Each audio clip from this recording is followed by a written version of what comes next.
એ મહાદેવનો આખો મહિનો, આમ તો 12 માસ આપણે અભિષેક કરીએ, પણ શ્રાવણ, અને શ્રાવણમાં એ પાછો સોમવાર હોય, આ સોમનાથ છે. સ્વયં ચંદ્રમાં જેને ભજીને ક્ષય રોગમાંથી મુક્ત થયા એવા આશુતોષ અવઢરદાની ભગવાન શિવ, એનો આખો મહિનો. પરાંબા ભગવતીના આપણે 9 દિવસ નક્કી કર્યા. પિતૃઓની આરાધનામાં 16 શ્રાદ્ધ એ આપણે નાખીએ છીએ. મહાદેવનો આખો મહિનો. સમુદ્ર મંથનની કથા છે. બલિરાજાને ત્યાં ભગવાન વામન 3 ડગલા પૃથ્વી માગવા માટે ગયા. માતા અદિતિએ પોતાના પતિ કશ્યપની આજ્ઞા લઈ અને 12 દિવસનું પયોવ્રત કર્યું, અને એને કારણે યજ્ઞ પુરુષ ભગવાન વામન બની અને દેવતાઓનું કામ કરવા માટે થઈ પ્રગટ થયા. બલિરાજા નર્મદાજીના કિનારે ભૃગુ કચ્છમાં, એટલે આજનું ભરૂચ ગુજરાતનું, ત્યાં 100 અશ્વમેધ યજ્ઞ આદરીને બેઠા છે. 100 અશ્વમેધ યજ્ઞ કરે કાયદેસરનો ઇન્દ્ર થાય. ઇન્દ્રનું એક નામ છે શતક્રતુ.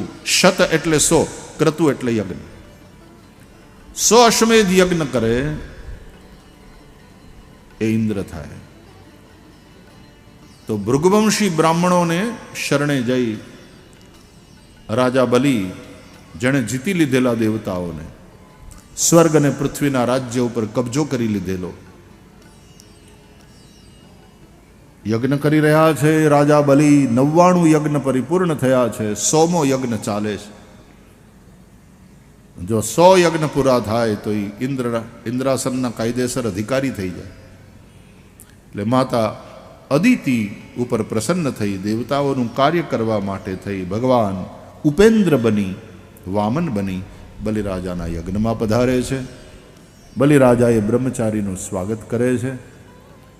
અદ્યનઃ પિતરસ્તૃપ્તા અદ્યનઃ પાવિતમ કુલમ અદ્ય સ્વિષ્ટ ક્રતુરયમ યદ ભવાનાગતો ગૃહાન.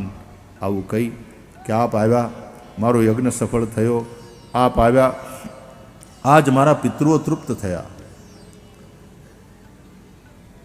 આજ અમારું કુળ પવિત્ર થયું. મહારાજ આજ્ઞા કરો, હું આપને શું આપું, આપની શું સેવા કરું. અને વામન ભગવાન પહેલાં તો બલિના વખાણ કરે. ઓહો હો, તારી ઉદારતા ને કેમ ન હોય ભાઈ, તું કોના વંશમાં, એવા એવા વિરોચન, કેવો ન્યાયપ્રિય, એનો તું દીકરો. તારા દાદા કોણ? પ્રહલાદ. અરે જેને માટેથી થાંભલામાંથી ભગવાન પ્રગટ થઈ ગયા હતા. અને તારા પરદાદા કોણ? હિરણ્યકશિપુ. અરે એના જેવો વીર કોઈ નહીં. એટલે તું આવું બોલે બલિ, એમાં નવાઈ નહીં. તારા બધા પૂર્વજો આવા બધા. તો બલિરાજાએ કહ્યું, મહારાજ તમે છો નનકુડા, નંઢા મહારાજ, કુરોચોતા, નંઢા મહારાજ, તમે મારા બાપાને જાણો, મારા બાપાના બાપાને જાણો, મારા બાપાના બાપાના બાપાને પણ તમે ઓળખો, તમે છો એટલા નનકુડા. વામન ભગવાને કહ્યું, અમને બધી ખબર હોય, અમે તીર્થના ગોર, અમારી પાસે ચોપડા હોય ભાઈ, તમારી કેટલી પેઢીઓના નામ અમારી પાસે હચવાયા હોય, અને એટલા માટે આપણે તીર્થ ગોરનું મહત્વ, તીર્થના પુરોહિતોનું મહત્વ સમજીએ છીએ. કમ્પ્યુટર તો હવે આવ્યા, બાકી આ તીર્થના પુરોહિતોએ આ બધા રેકોર્ડ સાચવી રાખ્યા આપણા માટે. જૂના જમાનામાં જ્યારે તીર્થયાત્રા કરવા જતા ને ત્યારે હોટલ બોટલ કેવી, આપણા જે તીર્થગોર હોય એને ત્યાં જ ઉતારો રહેતો, એ જ આપણા રહેવાની ભોજનની બધી વ્યવસ્થા કરતા, એ આપણને તીર્થમાં પૂજન કરાવતા, દેવ દર્શન કરાવતા, અને આપણે એને દક્ષિણા દેતા, એને વંદન કરતા, અને ચોપડે નામ ચડાવતા. એક તો બારોટને ચોપડે ચડે, અને બીજું જ્યાં તીર્થયાત્રા કરવા ગયા હોઈએ ત્યાં તીર્થ ગોરના ચોપડે નોંધ લેવાય. સિદ્ધપુર માતૃગયામાં, સિદ્ધપુર પાટણમાં, ત્યાંના તીર્થ ગોરની પાસે નરસિંહ મહેતાના અંગૂઠાની છાપ છે. મેં જોઈ, મને દેખાડી હમણાં કે નરસિંહ મહેતા આટલા વર્ષો પહેલાં યાત્રા કરવા આવ્યા હતા અને એમણે આ છાપ એ વખતે અમારા વડીલોને દીધી. આ કેટલી મોટી મીરાત નહીં? આ રેકોર્ડ આપણા તીર્થોના પુરોહિતોએ સાચવ્યા છે. એટલા માટે આપણે ત્યાં તીર્થ પુરોહિતોનું બહુ મહત્વ. એ તીર્થ પુરોહિતો આપણને તે તીર્થનો મહિમા સમજાવે, દર્શન કરાવે, પૂજા પાઠ શ્રાદ્ધ ઇત્યાદિ જે કંઈ કરાવવાનું હોય તે કરાવે. એટલે એની પાસે બધું હોય કે મારે તમે બહુ સરસ બોલો છો, પણ હું તમને આપું છું એ મન કયો. એટલે વામન ભગવાન બલિરાજાને કહે મારે કાંઈ ન જોઈએ. આ તો મને એમ થયું કે આ તું યજ્ઞ ચાલે છે મોટો, બલિરાજા યજ્ઞ કર્યા. મને એમ થયું હાલીને જાઉં, એક આંટો તો મારું. સાંભળ્યું છે કે બહુ મોટે પાયે થાય છે બધું, એટલે હું તો દર્શન કરવા આવ્યા. મહારાજ બહુ સારું થયું, આપના જેવા બ્રાહ્મણો પધારે, આપના જેવા બ્રહ્મચારી આવે એટલે તો આ યજ્ઞ સફળ થયો. પણ બાપજી કંઈક સેવા આપો, કંઈક સેવા આપો. અરે કે મારા ગુરુજીએ મને શીખવાડ્યું જેટલું મળે એમાં સંતોષ રાખનાર બ્રાહ્મણનું તેજ વધે. કે વાત બરાબર મહારાજ, પણ કાંઈક તો સેવા આપો. કે લે તું બહુ કે છે તો પછી એક કામ કર બલિરાજા, મારા ડગલાથી માપીને 3 ડગલા પૃથ્વી મને આપ. બલિરાજા હસી પડ્યા. कर दी बालकों वाली बात. अरे बलि देने के लिए बैठा है, एक बार बलि के पास जो मांगे उसको फिर संसार में किसी के पास मांगना नहीं पड़ता, बलि उतना दे देता है. महाराज તમે નાના છો, નનકુડા, તમારી સમજ પણ નનકુડી, તમે કવડા અને તમારા પગલા કવડા, એ 3 ડગલા પૃથ્વીમાં શું થાય? આ તો બલિ આપવા બેઠો છે. કે નહીં નહીં નહીં, તારી ઉદારતા એને તો ઘણી ખમા, બહુ સરસ. પણ રાજા મારે બીજું કાંઈ ન ખપે, મારા ડગલાથી માપીને, મારા ડગલાથી માપીને 3 ડગલા પૃથ્વી. શુક્રાચાર્ય મહારાજ બલિના ગોર બાપા હારે આવેલા અને એ બધું આ કરાવતા હતા યજ્ઞનું કામ. એટલે એ તીર્થ ગોર હોય ને કે આ નનકુડો એવો, પણ આનું ટાલકું તો જો જગારા મારે. આ કોઈ સાધારણ બ્રહ્મચારી બટુક હોય એવું લાગતું નથી. અને શુક્રાચાર્ય ધ્યાન ધરીને જોયું તો સાક્ષાત ભગવાન વિષ્ણુ છે. આ તો વિરાટ છે, એ વામન બનીને આવ્યો. એ બલિ અહીંયા આવ્યો તો આ સાક્ષાત ભગવાન નારાયણ એ તારે ત્યાં વામન બનીને આવ્યા છે. એ દેતો નહીં. ત્યાં તો બલિ ઉછળી પડ્યા, નારાયણ સાક્ષાત વિષ્ણુ આવ્યા છે? કે હા, એ વિષ્ણુ જ વામન બનીને આવ્યા. અરે કે મારા ભાગ ખુલી ગયા, સ્વયં ભગવાન મારે ત્યાં આવીને આમ હાથ લંબાવીને ઊભો રહે. મારા જેવો બડભાગી બીજો કોણ? હવે તો એ કદાચ બધું લઈ જાય તો એ લૂંટાવી દેવા તૈયાર. શુક્રાચાર્ય એલા એ મેં તને સમજાવવા હાટું બોલાવ્યો અને તારે તો દાનવૃત્તિ વધારે ઉછાળા મારવા માંડી. એવું દાન ન દેવાય કે વાંહીથી પછી આપણે ક્યાંય ના ન રહીએ. ભાઈ જરા સમજીને દેવાય. ઘણા સમજાવે આવી રીતે, એમ પૈસા નાખી ન દેવાય. એ તો કે આ બધા વખાણ કરે, એમ આપણે સમજ્યા વગર એમને દઈ ન દેવાય. પેલા બધું જોવું જોઈએ ભાઈ. ઘરનો વિચાર કરો, પરિવારનો વિચાર કરો. હજી તમારી ઉંમર ક્યાં છે વધારે, એમ બધું લૂંટાવી ન દેવાય.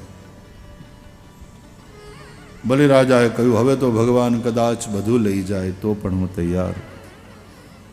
બલિરાજા બહુ રાજી થયા, સ્વયં ભગવાન આવ્યા છે. પછી તો ગોર બાપા ખીજાણા કે જે તારા પૈસાનું તને આટલું અભિમાન ને દાની થવા નીકળ્યો છે ને તારા ગોરની વાતે નથી માનતો, જા એ સત્તા અને સંપત્તિથી ભ્રષ્ટ થઈ જા.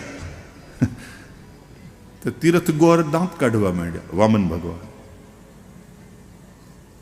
આમ પોતાનું ઉતરી એના ગોરે એને હરાપ આપ્યો. હવે આપણે લઈ લઈએ તો એમાં આપણો વાંક નહીં. એના ગોરે એને હરાપ આપ્યો. અને પછી બલિરાજાએ સંકલ્પ કર્યો 3 ડગલા પૃથ્વીનો, અને ભગવાનને કહ્યું કે લઈ લ્યો, માપી લ્યો. અને ત્યાં તો વામન થયો વિરાટ, પગ પતાલ શીશ અજધામા. 1 ડગલામાં પૃથ્વીનું અને બીજા ડગલામાં સ્વર્ગનું રાજ્ય લઈ લીધું. 3જા ડગલા માટે બલિને ભગવાન કહેવા માંડ્યા, પદાની ત્રીણી દત્તાની, એ અસુરાધિપતિ, તે 3 ડગલા પૃથ્વીનો સંકલ્પ કર્યો છે, આ માત્ર 2 થયા, બતાવ 3જું પગલું હું ક્યાં મૂકું?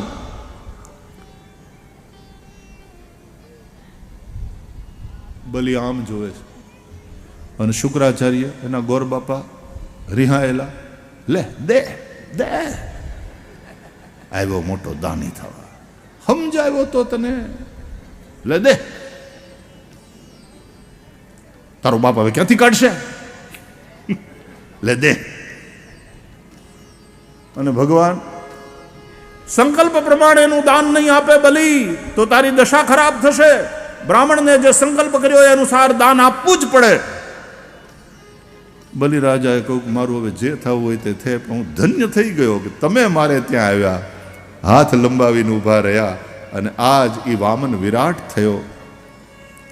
એ બધી વાત પછી 3જું પગલું 3જું ડગલું હું ક્યાં મૂકું એ વાત કર, મુદ્દા નહીં. અને રાજા બલિએ કહ્યું કે મારું શરીર પણ પાર્થિવ છે ને પ્રભુ, એ પણ પૃથ્વીરૂપ છે, તો હું તો બાકી છું ને. તમે મારું બધું લઈ લીધું પણ હું બાકી છું. તો પદમ તૃતીયમ કુરુ શીર્ષણી મે નિજમ, હે નારાયણ આપનું 3જું ડગલું મારા મસ્તક ઉપર પધરાવો અને મને લઈ લ્યો, હું તમારો થઈ જાઉં. અને ભગવાન વામન આમ એક કોર છત્રી, મુંજની મેખલા, લંગોટ પહેરેલો, જનોઈ ધારણ કરેલી, ત્રિપુંડ રતા, આંખમાં બ્રહ્મ તેજ આંજેલું, જનોઈ ધારણ કરેલી.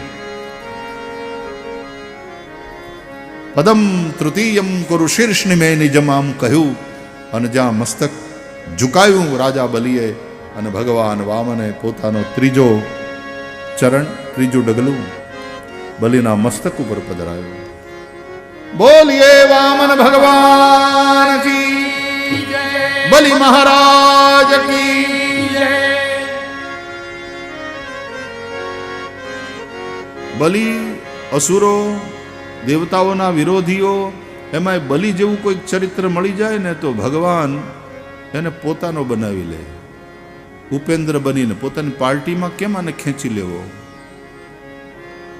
આમ તમે જુઓ ને તો આમાં પોલિટિક્સ પણ છે આખા ચરિત્રમાં. અત્યારે મારે નથી કેવું, પણ સત્તા પરિવર્તન કેવી રીતે થાય, એ હારો માણસ જીતી ગયો હોય ઓલી પાર્ટીનો, પણ એના વિચારો થોડાક અહીં મળતા આવતા હોય તો એને કેમ હેરવી લેવો અને આની કોર કેમ ખેંચી લેવો? અને પછી પાછું એને બલિની પાસેથી લઈને બધું ઇન્દ્રને દઈ દીધું. ઇન્દ્રને એની સરકાર જાયમ હતી, ભગવાને બચાવી લીધી, અને બલિને લઈ લીધો પોતાની પાસે. અને પછી બલિને એમ કહ્યું કે C, I give you a promise. Next government will be yours. It's a gentle promise. Gentleman's promise. 8મો જે સાવરણી મન્વંતર આવશે ને એનો ઇન્દ્ર તું અત્યારથી નક્કી થઈ જાય ને. એમ બધું અંદર અંદર સમજણ હોય. હવે પછીના નેક્સ્ટ સીએમ તમે, હું સમજ્યા, તમે અટાણે આવી જાઓ. આ સરકારને એનો ટેન્યોર પૂરો કરી દેવા દે. એટલે આ વામન ચરિત્ર બહુ સરસ છે.